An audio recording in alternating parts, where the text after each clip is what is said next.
retour s'est pas passé dans les meilleures conditions. Là. Je veux dire, t'as payé mon voyage, mon hébergement, tu t'attendais à avoir des articles. Alors, je t'ai crissé, là. Mais j'avais vraiment des raisons familiales qui m'ont Non, poussé, mais t'as pas à t'excuser. Mon seul regret, c'est de constater que tu t'es pas senti assez à l'aise pour m'en parler. Dans mon magazine, l'être humain passe avant le commerce. Toujours. Ah ben t'es cool. Écoute, tu vas vraiment trouver que j'ai un front de bœuf,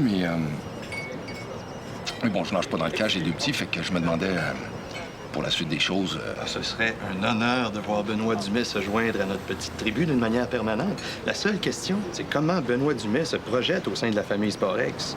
Ben écoute, en gros, Benoît Dumais projetait d'écrire des articles pour lesquels vous m'enverriez des chèques. En ce qui me concerne, c'est une affaire faite. Mais il reste juste à rencontrer Jules Perrault. Si lui embarque, c'est réglé. C'est quoi, c'est une entrevue avec l'éditeur ou... Non, c'est mon chien. C'est un peu la mascotte du magazine. Il est au bureau tous les jours, il fait partie du staff. Tous les collaborateurs qui sont passés par Sporex sont passés par Jules, sans exception. Attends. C'est ton chien qui passe l'entrevue. Ah, mais c'est pas une entrevue en tant que telle. Vois ça comme un test de compatibilité. Hey, tu croirais pas le flair de ce chien-là. Je connais personne qui est capable de saisir un être humain comme Jules Perrault. Il se trompe jamais.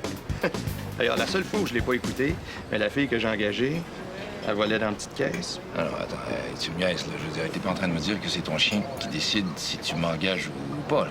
Fais-toi-en pas, hey, c'est même pas 2 minutes. Je suis sûr que Jules va t'aimer, toi. Jules va t'aimer, toi. Ah, Ça se peut pas. Tout le monde ment. Personne n'est vertueux à ce point-là. Ben, c'est pas par vertu que je dis la vérité, c'est par paresse. J'ai réalisé que même si c'est plus risqué de dire ce que je pense, au bout du compte, c'est toujours plus simple comme ça. Tu mens jamais. Même pas par omission ou par lâcheté. Tout le monde ment par lâcheté. Oublie pas que tu parles au gars qui m'a dit « je t'aime » 48 heures après notre première rencontre. OK. On va peut-être au test. Qu'est-ce que tu penses de moi? J'aime pas ce jeu-là. On jette d'autres choses, OK? On parle de température. Si tu me poses la question, c'est que tu veux la réponse, là. Bien sûr. Qui veut d'autres croissants? De ce que j'ai observé, je trouve que t'es sympathique, grande gueule, très drôle. Je devine que tu dois être loyal. T'es un peu paresseuse intellectuellement, tu vas souvent au raccourci. En fait, t'es un étonnant mélange de raffiné et de sloppy. Je trouve que t'as de très beaux yeux qui se remarquent tout de suite, un sourire plein de charme. Mais je trouve aussi que t'en fais un petit peu trop au niveau du maquillage et des vêtements. Selon moi, c'est ta manière de garder les gens à distance. Un peu comme les guerriers des tribus primitives là, qui se parlent de maquillage criard pour garder l'ennemi en respect. Là. Moi, je pense que tu fais ça par timidité. Mais aussi par bravade, parce que je perçois que ton estime de toi est très instable. Puis dans une journée normale, là, toi, tu dois passer du 5e sous-sol au 7e ciel en 2 minutes. Bon, évidemment, ça, c'est ce que je pense. Là. Mais là, je peux me tromper, hein.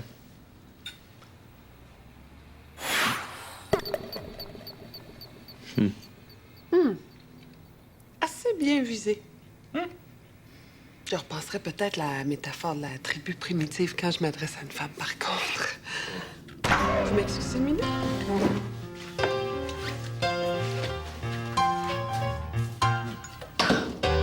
Je tiens, je connais personne qui est capable de boucher Hélène. Hélène, est-ce que je refais du café?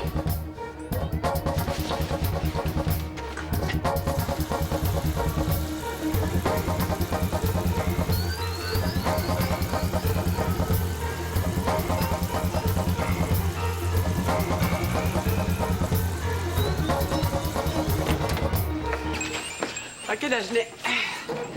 Regarde-moi dans la face, là, puis dis-moi que t'as jamais triché sur ton rapport d'impôt. Demain, c'est ta journée. On fait ce que tu veux. On va chez Esther. On fait tout ce que tu veux, à part aller chez Esther. On va voir la Tour Eiffel. Donc, on fait tout ce que tu veux à l'intérieur des frontières du Québec? On va voir une bière en chum d'abord. Je pense qu'on va se donner des paramètres pour... Ta mère, c'est encore? Hé, oui, j'arrive! Hey, Frank, Sandra, entrez, ça fait plaisir. Oui, écoute, comment je te dirais bien ça? C'est pas comme ça que j'imaginais nos retrouvailles, mais bon, je suis dans la merde jusqu'au cou. Il nous a mis dans toute la gang parce que monsieur peut pas contrôler ses nerfs de diva. Je suis un émotif, qu'est-ce que tu veux que je te dise? Qu'est-ce qui se passe, là? Est-ce que je dis ça devant le petit, là? Je suis pas petit. Ouais, viens avec ma tante Cindy, j'ai plein de beaux bonbons dans mon auto. Non, attends. Où tu l'amènes, là? Non. C'est quoi l'histoire? J'étais dans le studio en train d'organiser le shooting pour les accessoires de cuisine avec Sandra puis Charles. La Lauson rentre, elle regarde ça, puis elle me dit que j'ai l'imagination d'un biscuit soda. Ben là, j'ai vu rouge. Tu parles trop. Le moins il en sait, mieux c'est. En gros, ce qu'on voudrait, c'est laisser un paquet chez vous, juste pour cette nuit. Puis j'ai des amis qui pourraient passer le prendre demain matin sans faute. Oui. Quel genre de paquet? Qu'est-ce qui se passe, là? C'est parce que ça commence à faire drôle dans le lobby, hein. T'as pas apporté ça dans le lobby, fallait que tu le laisses dans ton auto gratuite. Mais ça sentira pas ça dans mon char, no oui. Quoi? Qu'est-ce qui est dans ton On char? va y amène la patente, puis le niaise, il a dit oui. Il dit oui. Qu'est-ce que c'est fort? As-tu un hangar en arrière, toi? Je voulais pas ça, je te le jure. Tu me connais, je suis pas un violent, mais là, ça a dérapé. Là. Fais attention, t'as comme partout ces murs. Oh ben là, je pense pas que rendu là, ça la dérange ben là. Là, je rêve, là. C'est quoi ces conneries-là? Allô? Toi, grand gars fort, moi, faible femme, allume, là. T'as pas vu la grosse affaire pesante que j'ai dans les bras?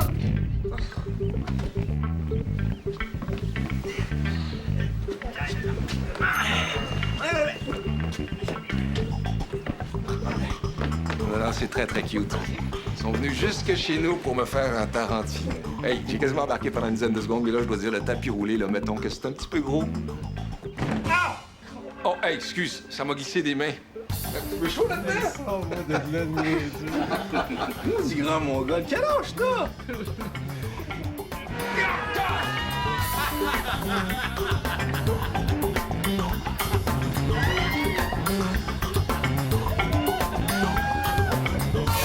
Gang de rats! C'est notre manière, subtilement malade mentale, de te souhaiter bon retour. On a pensé que t'aimerais mieux ça qu'un bouquet de fleurs. Ça t'apprendra à pas venir nous voir quand tu reviens de voyage, grand cheap. C'est moi qui ai l'idée de la main qui pisse de sang partout. Ah ouais? High five. Ah ben, j'hésite entre tout de vous mettre mon pied au cul ou vous dire que...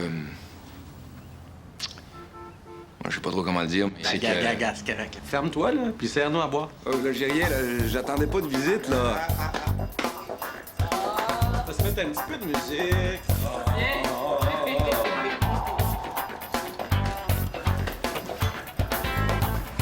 Esther est pas là? Elle va venir tantôt. Il fallait qu'elle aille chercher François chez... Ben, en tout cas, elle avait quelque chose à faire avant.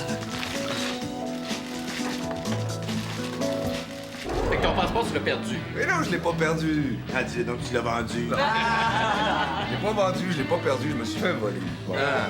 Ben, tu t'es fait voler à Bogota. Non, il est jamais allé. Comment à Bogota, j'étais à Lima, Frank. J'étais dans ma chambre d'hôtel. Non, t'étais tout seul dans ta chambre d'hôtel? Non, j'étais pas ça, j'étais avec un chum, un journaliste français. Non, on habitait toute la gang dans le même hôtel. C'est pas un hôtel terrible. Qu'est-ce que tu faisais dans une chambre d'hôtel avec un journaliste? On habitait tous dans le même hôtel. Ah ouais?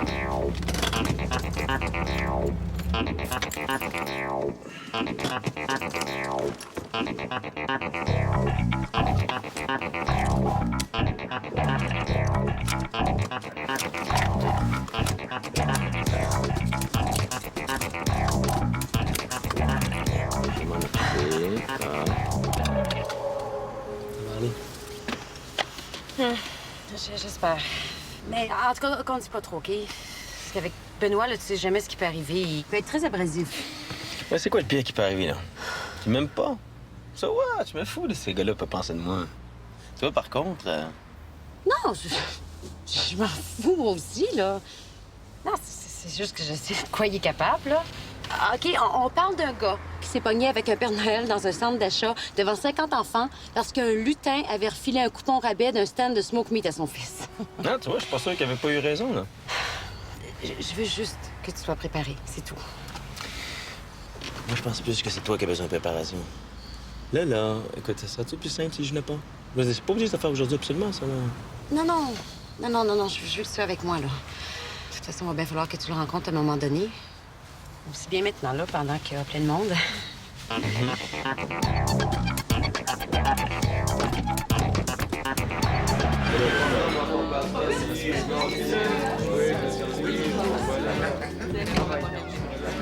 Bonjour tout le monde.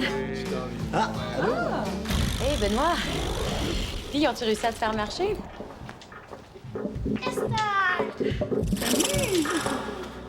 Trois quarts de seconde. Salut. 1 seconde. Benoît, tu connais pas François? Salut, François. François, c'est Benoît. Ça paraît qu'on a des goûts en commun. Mais qu'est-ce qu'il fait là, Benoît? Il est bien moron.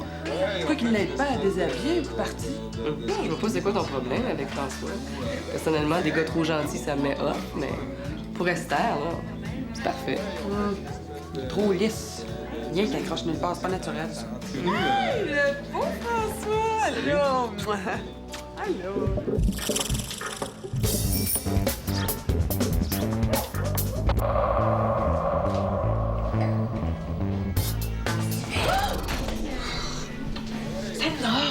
Fais-moi pas des pères de même. J'aide Benoît. Si je la laisse aller, l'autre va marier Esther avant la fin du mois. Puis tu penses changer ça en mettant la photo d'Esther sur son fridge? Non, c'est des micro-éléments de plan plus vastes qui visent à garder Esther dans son subconscient.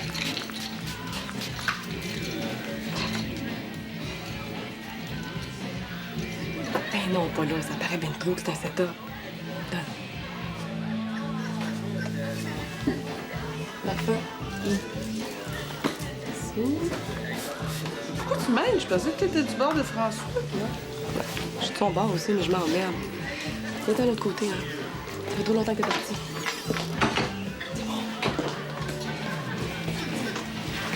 Sais-tu ce que ça te prendrait?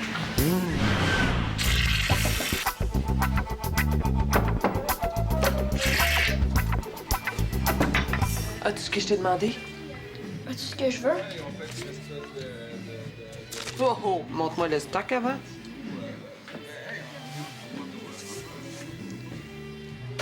OK, donne.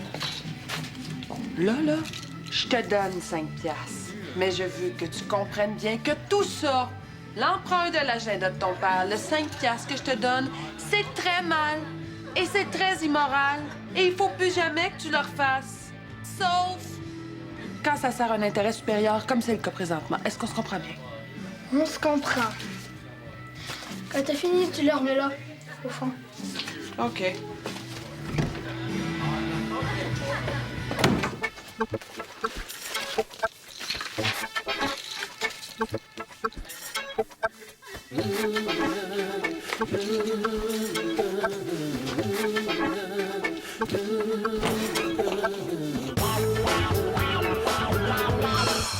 Explique-moi, là, t'es parti comme ça sur un coup de tête, toi, puis t'avais rien prévu pour ton retour?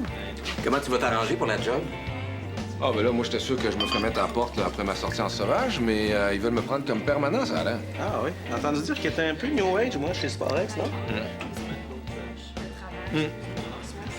Mettons que le boss est un petit peu trop un esprit sain dans les running shows à 200$ pour mon goût, mais bon, j'ai négocié ça short and sweet. Je travaille de chez nous, je cours pas après les pique-niques de bureau, les séances de croissance professionnelle. Je m'envoie mes chèques chez nous. S'ils ont quelque chose à me dire, courriel. That's it, that's all, man. J'ai failli travailler là, moi. Il m'avait approché pour faire du photo-reportage. Ah ouais? As-tu passé l'entrevue, là, avec Jules Perrault? Non, pas encore. Mais c'est quoi cette entrevue-là? Non, c'est rien, c'est une espèce d'entrevue, c'est tout. Ah, voyons, c'est pas ça. Moi, là, le CV, le portfolio, le boss, ça a passé comme du beurre dans le poêle. Mais Jules Perrault m'a barré bien raide de l'entrevue. Là. Pas de pardon, pas de rémission. C'est qui ça, Jules Perrault? Regarde, là, je passe une entrevue, là. Tu sais, c'est quoi une entrevue? Je veux dire, t'as déjà passé une entrevue dans ta vie, si bonne, là? Oui. Qu'est-ce que je te dis de plus? Une entrevue, c'est une entrevue. Charles, 50$, tu me dis ce que tu sais. OK. Moi, 50, plus Frank et moi, on serre mon aise ton char pendant que toi, confortablement assis sur une chaise, une bière dans les mains, tu nous regardes faire. Regarde, Charles, j'ai pas une scène, mais si t'es un chum, tu le fais en ta gueule. Ah bon? Parce qu'on est chum à cette heure, toi puis moi. C'est bien, je t'ai toujours considéré comme un chum, c'est juste que je suis pas quelqu'un de démonstratif. Ah, OK. As-tu pensé à moi pendant que t'étais parti? Ah, si, Charles, comment, laisse pas, là. C'est quoi l'histoire? C'est que Charles sait quelque chose sur Benoît que Benoît veut pas qu'il dise. Charles, te rappelles-tu de l'affaire que tu voulais tout le temps qu'on fasse quand on était ensemble, là, puis que je voulais jamais? Pas avec le saut en latex. OK, Charles, j'ai pas pensé à toi tout le temps, mais l'affaire qui est vraiment vraie, c'est que je me suis ennuyé de rumeurs au coton. J'ai même volé le Air Québec d'une voyageuse par nostalgie quand j'étais en Équateur. T'es content, là? Je me suis ennuyé, pour de vrai, là, de toute la gang, même de Mme Lauzon. Puis toi aussi, tu fais partie de la gang. Tu dois vraiment vouloir que je la ferme là, pour admettre tout ça, hein? Je peux pas dire à quel point. C'est le chien du boss qui décide si Benoît a la job ou pas. Tu pensais pas sérieusement que j'étais pour garder ça pour moi, mon chum? Peut-être à ta race. le jeu sur la tête de mon char. J'ai pas eu la job à cause de ce petit crise de chien-là. Il m'a vu, il a pas arrêté de japper tout le temps que j'étais dans le bureau. Ben écoute, tu te tremperas dans le docteur Ballard, tout va bien aller. C'est moi qui le compte à Mme Lauzon. C'est quoi, tu fais passer en entrevue par un chien? Pourquoi une entrevue? Qui parle d'entrevue? C'est pas une entrevue, c'est comme c'est un test de compatibilité. Ah, toi, tu t'entends bien avec le chien. Ah, OK. C'est quel-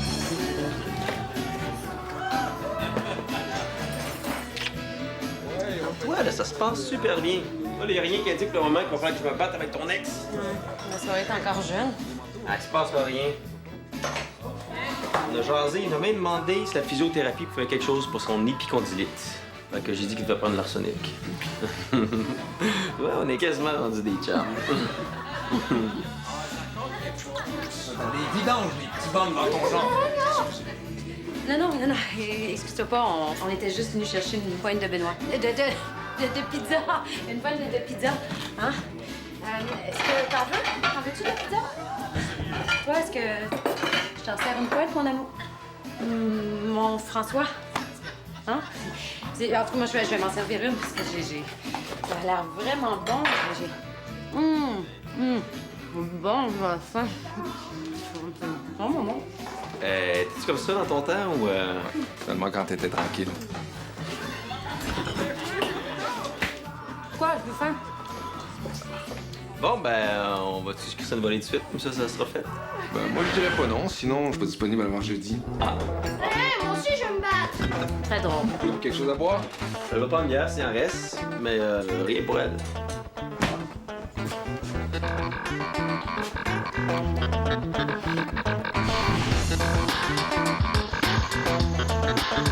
Regardez le gars, il me tient bien collé comme faut contre le mur. Une armoire à glace, comprends-tu, avec 15 rangements. On a l'air bien ensemble. Fait que là, je dis au gars, je dis, OK. Je dis, toi et moi, on le sait. Ah ouais. Il a l'air d'un bon gars. Il diphtongue beaucoup, me semble.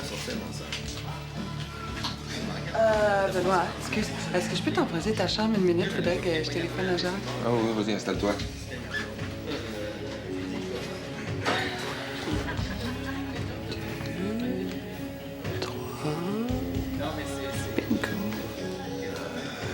Excusez, je te parle une minute?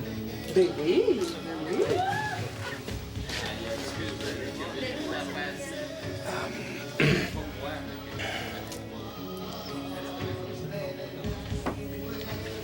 En fait, c'est au sujet de la fête d'Esther. Je me demandais si vous faisiez quelque chose. La fête d'Esther, c'est de ça dont tu voulais me parler. Évidemment, si ça posait un problème avec son nouveau chum, je vais comprendre. Non. Je pense que Esther serait contente que tu sois là. Toi, est-ce que tu serais à l'aise? Ah, moi, j'ai aucun problème avec ça.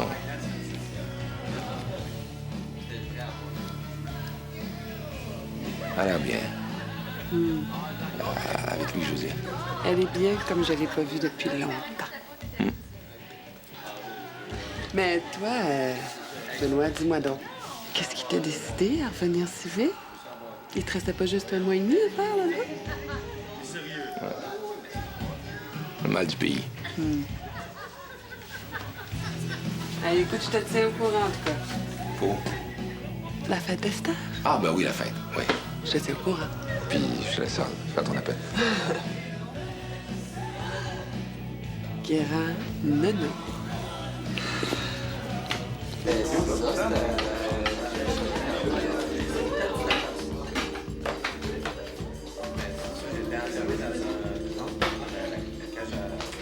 me demandais si tu pouvais prendre Laurence pour 3 semaines. Parce que François voulait m'emmener au Honduras pour ma fête. Il a trouvé des places sur un voilier. Mais on voulait voir avec toi avant, hein, étant donné que tu viens juste de revenir. Puis comme tu as été malade... Ah, ben non, regarde, c'est sûr, je vais la prendre, il a pas de problème. Mais je savais pas que t'aimais la voile. Je savais pas moi non plus. Depuis quelque temps, là, je découvre plein de choses sur moi que je connaissais pas avant. Et comme par exemple, savais-tu que j'aimais l'ornithologie? Non, j'en avais aucune idée. Moi non plus. Et c'est François qui m'a initiée.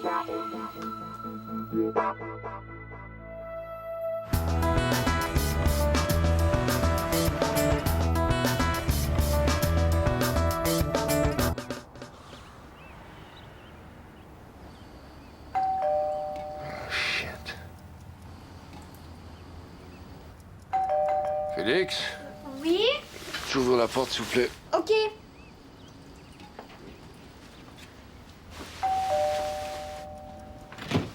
Allô? Oh, le beau chien, comment il s'appelle? Il s'appelle Jules. Est-ce que ton père est là? Oui. Papa? On était tous censés se voir? Ah, non, mais Jules préfère les entrevues non préparées. Hein. Ça rend le contact plus vrai. Bon, ben, on y va. Vas-y, mon Jules, vas-y. Ah, je pense qu'il t'aime, là. Ah, wow! Hey, wow! C'est la première fois qu'il fait ça, là. Il fait ça, le chien? C'est clair, tu y as tapé dans l'œil. Le Jules te veut au sein de l'entreprise. Excuse, si l'entrevue est finie, peux-tu demander à ton chien d'arrêter de me zigner? Oui, sûr. Jules, ici. Oui, bon chien. Bon, ben, au nom de Jules et de toute l'équipe, bienvenue à bord, Benoît. Je pense que tu vas te rendre compte assez vite qu'on n'est pas un magazine comme les autres. Juste parce que ton chien me fait du harcèlement sexuel. Bon, je te laisse te réveiller tranquille, puis on se voit lundi, au bureau, hein? Viens, mon chien, ici, au pied. Viens. On a une grosse journée de travail, on a des gros deadlines. Est-ce que je peux voir un chien, moi aussi? Félix, t'as déjà un lapin. Tu peux pas avoir.